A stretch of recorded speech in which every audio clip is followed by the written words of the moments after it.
वैराग्य की अग्नि एक बौद्ध कथा। प्रस्तावना। वर्षा के बादलों से घिरी श्रावस्ती नगरी की गलियों में एक युवा भिक्षु तेज कदमों से विहार की ओर बढ़ रहा था। उसके मन में संघर्ष चल रहा था। वह अपने आचार्य श्रमण बुद्ध के पास जाना चाहता था। उसका अंतःकरण द्वंद्व से भरा था, क्योंकि उसके हृदय में अब भी एक आकर्षण शेष था, एक स्त्री के प्रति।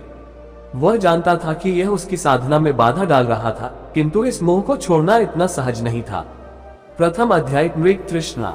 संध्या का समय था जब भिक्षु आनंद ने उसे एकांत में देखा और उसके चेहरे पर उभरी व्याकुलता को भांप लिया। सुदत्त, क्या तुम्हारे मन में कोई द्वंद्व चल रहा है? आनंद ने सौम्यता से पूछा। सुदत्त ने सिर झुका लिया। आनंद, भंते, मैं अपने मन की चंचलता से पीड़ित हूँ। एक स्त्री की छवि बार बार मेरे ध्यान में आती है। मैं सन्यासी हूँ, परंतु मेरा चित्त स्थिर नहीं रहता। आनंद मुस्कुराए और बोले, यह कोई असामान्य बात नहीं है। स्वयं भगवान बुद्ध के पास चलो, वे तुम्हारे प्रश्न का उत्तर देंगे। द्वितीय अध्याय बुद्ध का उपदेश। गौतम बुद्ध जेतवन विहार में बैठे थे। उनके चारों ओर भिक्षुगण एकत्रित थे। जब सुदत्त उनके पास पहुंचा तो उसने अपनी समस्या निवेदित की। बुद्ध ने शांत स्वर में कहा, सुदत्त, ये बताओ, जब तुम किसी मृग को मरुभूमि में जल के आभास की ओर भागते देखते हो तो क्या वह जल सच में वहां होता है? सुदत्त ने उत्तर दिया, नहीं भांते, वह मृग तृष्णा मात्र है। फिर भी मृग उसे जल समझकर क्यों भागता है? क्योंकि उसकी इंद्रियां उसे धोखा देती हैं। बुद्ध ने मुस्कुराते हुए कहा, ठीक वैसे ही जब कोई पुरुष स्त्री को देखता है और उसके रूप, गंध और स्पर्श में आसक्त होता है तो यह मृग तृष्णा से भिन्न नहीं। ये केवल मन का भ्रम है। तुम जिसे सुंदरता मानते हो वह सत्य नहीं है। तृतीय अध्याय मोह का मूल। सुदत्त ने धीरे से पूछा, परंतु भंते, यदि ये केवल भ्रम है तो यह इतना प्रबल क्यों है? बुद्ध ने पास रखे कमंडल से थोड़ा जल भूमि पर गिराया और कहा, ये जल देखो। यदि इसे कीचड़ में मिला दिया जाए तो क्या ये शुद्ध रहेगा? नहीं भंते, वैसे ही तुम्हारा मन जब वासनाओं से दूषित होता है तो ये सत्य को नहीं देख सकता। स्त्री का शरीर भी पंचभूतों से बना है, मांस, हड्डी, रक्त और वायु। यदि तुम उसकी आंतरिक सच्चाई को देखो तो आकर्षण स्वयं नष्ट हो जाएगा।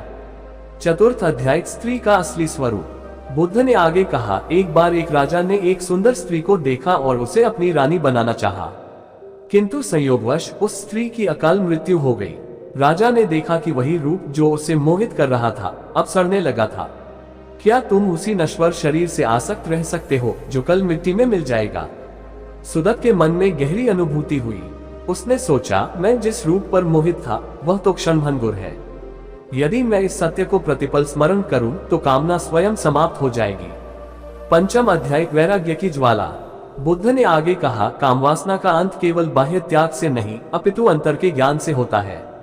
जब तुम्हें यह अनुभव हो जाएगा कि जो तुम्हें लुभा रहा है वह मात्र नश्वरता का जाल है, तब तुम्हारा चित्त शांत हो जाएगा। सुदत्त को अब ये भली भांति समझ में आ गया। उसने बुद्ध को प्रणाम किया और कहा, भंते, अब मैं समझ गया कि जो मुझे लुभा रहा था वह सत्य नहीं था। मैं इस मोह को त्याग कर आत्मज्ञान की ओर अग्रसर होना चाहता हूँ। इसके पश्चात सुदत्त ने ध्यान में गहराई से उतरना आरंभ किया। जैसे जैसे उसकी साधना प्रगाढ़ होती गई वैसे वैसे उसका मन निर्मल और शुद्ध होता चला गया। कुछ समय पश्चात उसने न केवल कामवासना बल्कि समस्त मोह को जला दिया और निर्वाण की ओर अग्रसर हो गया। गौतम बुद्ध का यह उपदेश केवल सुदत्त के लिए नहीं था, ये हम सभी के लिए एक सीख है। सत्य को पहचानो, मोह को जलाओ और शाश्वत शांति प्राप्त करो। वैराग्य की अग्नि भाग 2। गौतम बुद्ध की प्रेरणादायक कथा जो मनुष्य को वासना से मुक्त होने का मार्ग दिखाती है। षष्ठ अध्याय मोह का निर्मूलन। सुदत्त की साधना गहरी होती जा रही थी, लेकिन कभी कभी उसके मन में स्मृतियां जागृत हो जाती। वह स्वयं को तटस्थ मानने लगा था, किंतु एक दिन वह फिर से परीक्षा में पड़ गया। एक संध्या जब वह ध्यान कर रहा था तब उसके मन में अतीत की छवियां उभरने लगी। वह स्त्री जिसकी ओर वह आकर्षित था, उसकी हंसी, उसकी आंखें, उसकी कोमलता। सुदत्त ने आंखें खोली और निराश होकर जेतवन विहार में बुद्ध के पास पहुंचा। भांते, मैं अपने विचारों को रोक नहीं पा रहा हूँ, वे बार बार लौट आते हैं, मैं क्या करूं? बुद्ध मुस्कुराए, सुदत्त, यदि कोई तुमसे कहे कि यह जलता हुआ अंगारा पकड़ लो तो क्या तुम उसे पकड़ोगे? नहीं भांते, मैं तो उसे तुरंत छोड़ दूंगा। तो फिर मन में जलते हुए वासनात्मक विचारों को क्यों पकड़े रहते हो? सुदत्त स्तब्ध रह गया। उसे पहली बार एहसास हुआ कि वह स्वयं ही उन विचारों को पकड़कर बैठा था। सप्तम अध्याय चित्त का शोधन। बुद्ध ने आगे कहा, सुदत्त, चित्त को शुद्ध करने के 3 मार्ग हैं: प्रतीक्षा, निरीक्षण और त्याग। 1. प्रतीक्षा, पेशेंस। जब कोई विकार उठे तो उसे तुरंत प्रतिक्रिया मत दो, उसे शांत भाव से सहन करो। 2. निरीक्षण, ऑब्जर्वेशन। वासना को ऐसे देखो जैसे कोई तटस्थ व्यक्ति नदी के प्रवाह को देख रहा हो। जब तुम इस भाव से देखोगे तो मोह स्वतः क्षीण हो जाएगा। 3. त्याग, प्रोनंसिएशन। ये समझो कि कोई भी वासना चिरस्थायी नहीं होती, वो एक समय के बाद नष्ट हो जाती है। सुदत्त ने बुद्ध की यह सीख हृदयगम कर ली और अपने ध्यान को और गहरा करने लगा। 8वां अध्याय, स्त्री का वास्तविक स्वरूप। एक दिन बुद्ध ने अपने शिष्यों को एक शवदाह स्थल पर जाने को कहा। वे वहां पहुंचे तो उन्होंने एक स्त्री का निर्जीव शरीर पड़ा हुआ देखा जो धीरे धीरे सड़ रहा था। बुद्ध ने पूछा, क्या ये वही रूप है जो किसी समय आकर्षक था? शिष्यों ने सिर झुका लिया। तो फिर जो नश्वर है, जो पल पल बदलता है, जो अंततः नष्ट हो जाएगा, उसमें इतना मोह क्यों? ये सुनकर सुदत्त के मन में जो अंतिम आकर्षण शेष था वह भी समाप्त हो गया। उसे यह अनुभूति हुई कि मोह केवल मन की कल्पना है, वास्तविकता नहीं। 9वां अध्याय, निर्वाण की ओर। अब सुदत्त पुनर्तः निर्मल हो चुका था। उसने बुद्ध से कहा, भंते, अब मुझे कोई मोह नहीं, मेरा चित्त शांत हो गया है। बुद्ध ने आशीर्वाद दिया, सुदत्त, अब तुम अपने भीतर अमृत का स्रोत खोज चुके हो। जब मन निर्मल होता है तब आत्मा को उसकी असली शांति मिलती है। सुदत्त ने उसी क्षण अपने भीतर अद्भुत शांति का अनुभव किया। 10वां अध्याय, अंतिम संदेश। कुछ वर्षों बाद जब सुदत्त वृद्ध हुआ तब उसके शिष्य उससे पूछने आए, गुरुजी, कामवासना को जीतने का सबसे सरल उपाय क्या है? सुदत्त ने मुस्कुराकर उत्तर दिया, जब तुम जान जाओगे कि वासना कोई सुख नहीं बल्कि दुख का कारण है, तब उसे त्यागना सहज हो जाएगा। ये समझो कि जो आकर्षण प्रतीत होता है वह मात्र भ्रम है। ये कहकर सुदत्त ध्यान में लीन हो गया और अंततः निर्वाण प्राप्त कर लिया। ये कथा हमें सिखाती है कि मनुष्य वासनाओं में उलझकर वास्तविक आनंद से दूर हो जाता है, लेकिन जो व्यक्ति बुद्ध के मार्ग का अनुसरण करता है वह न केवल वासना से मुक्त होता है बल्कि चिरकालिक शांति भी प्राप्त करता है। तो क्या हम भी सुदत्त की तरह मोह को त्याग कर आत्मज्ञान की ओर बढ़ सकते हैं? उत्तर तुम्हारे भीतर ही छिपा है। वैराग्य की अग्नि, भाग 3। एक गहन बौद्ध कथा जो वासना से मुक्ति और आत्मज्ञान की ओर अग्रसर होने का मार्ग दिखाती है। 11वां अध्याय, स्त्री कौन है? अब सुदत्त का चित्त काफी शांत हो चुका था, लेकिन बुद्ध ने देखा कि उसके मन में अभी भी एक अंतिम प्रश्न शेष है। एक दिन बुद्ध ने सुदत्त को पास बुलाया और पूछा, तुम्हारे मन में अभी भी एक संशय है, क्या वह सही है? सुदत्त ने सिर झुका लिया। हाँ भंते, मैं सोचता हूँ, स्त्री कौन है? क्या वह केवल माया है या उसका कोई गहरा अर्थ भी है? बुद्ध मुस्कुराए। उन्होंने पास के वृक्ष की एक शाखा तोड़ी और बोले, सुदत्त, यह शाखा देखो, ये किससे बनी है? भंते, ये वृक्ष से बनी है। और वृक्ष किससे बना है? मिट्टी, जल, वायु और सूर्य के प्रकाश से।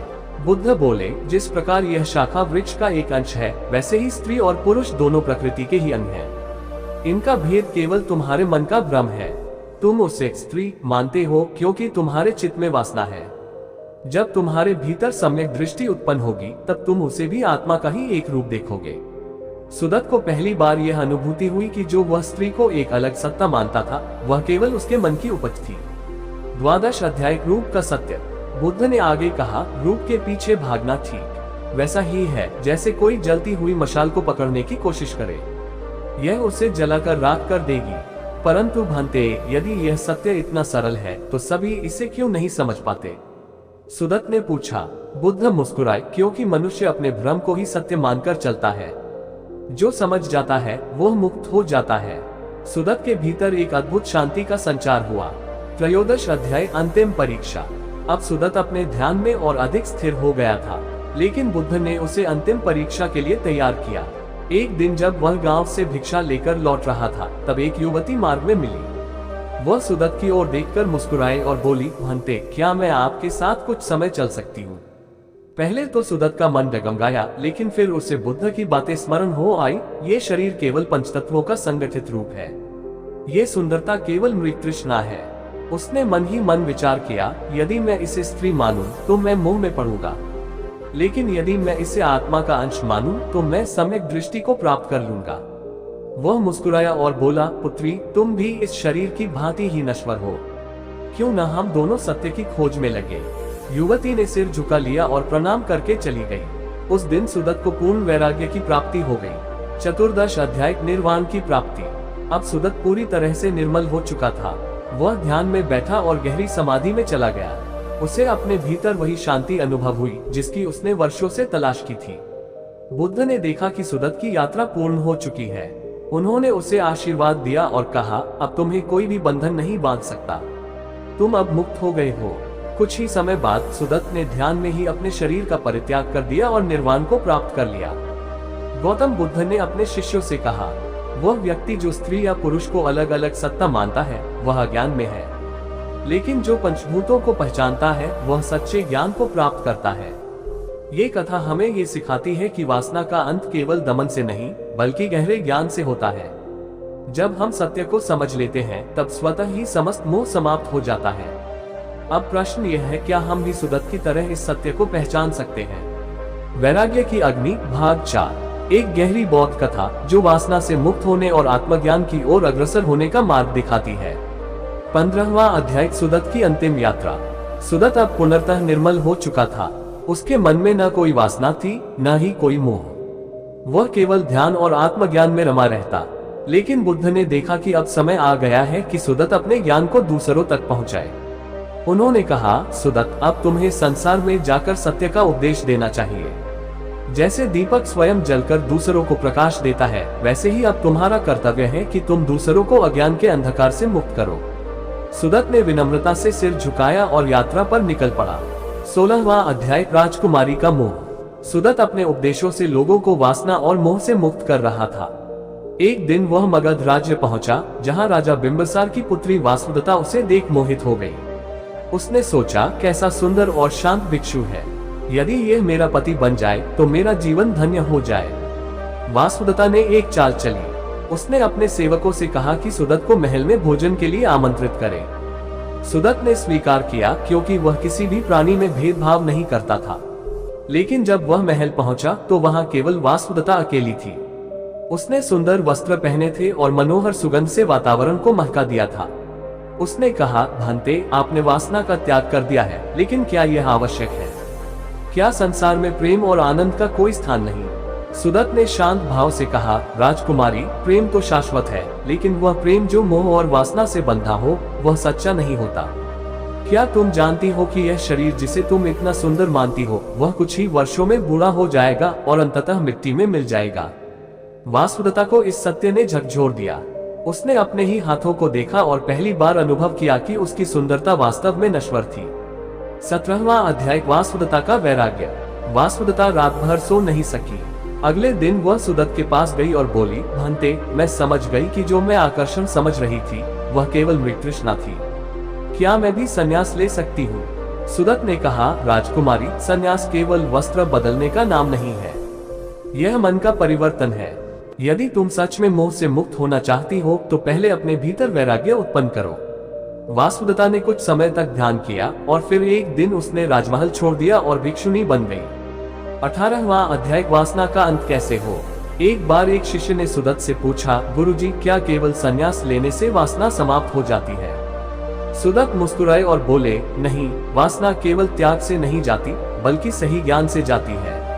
यदि किसी को ये समझ आ जाए कि यह शरीर केवल हड्डियों, मांस और रक्त का एक ढांचा है तो क्या वह इसे लेकर मोहित होगा?